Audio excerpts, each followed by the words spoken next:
ഒരു പോലീസ് ഉദ്യോഗസ്ഥനും തൃശ്ശൂരിലെ പൂരത്തിന് ജനങ്ങൾക്കൊപ്പം ഉണ്ടായിരുന്നു എന്നുള്ളത്. അദ്ദേഹത്തിൻ്റെ പേരാണ് യതീഷ് ചന്ദ്ര. തൃശ്ശൂരിലെ ജനങ്ങൾക്കൊപ്പം നിന്ന് അവരുടെ ആഘോഷങ്ങളിൽ പങ്കുചേർന്ന് അവരുടെ പൂര ആഘോഷവും അവരുടെ പൂരങ്ങൾക്കൊപ്പവും നിന്ന് അവർക്ക് ആവേശം നൽകിയ ഒരു കമ്മീഷണർ. അങ്കിത് അശോകിനെ പോലെ പിണറായിയുടെ നിർദ്ദേശവും പിണറായിയുടെ സമ്മതവും കിട്ടി പൂരം കുളമാക്കാൻ വന്നതുപോലെയല്ല യതീഷ് ചന്ദ്ര.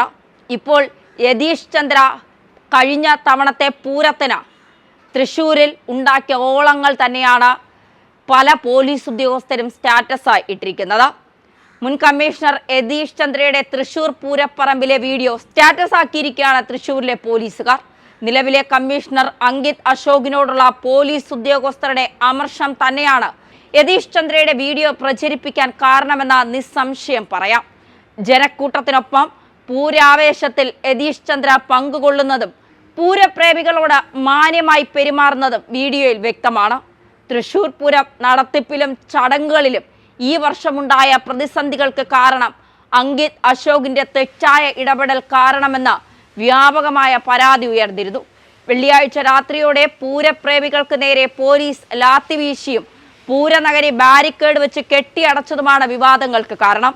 പോലീസിന്റെ അനാവശ്യ ഇടപെടൽ കാരണം ചരിത്രത്തിൽ ആദ്യമായി തിരുവമ്പാടി ദേവസ്വം എഴുന്നള്ളത്തും പഞ്ചവാദ്യവും പാതി വഴിയിൽ ഉപേക്ഷിക്കുകയുണ്ടായി.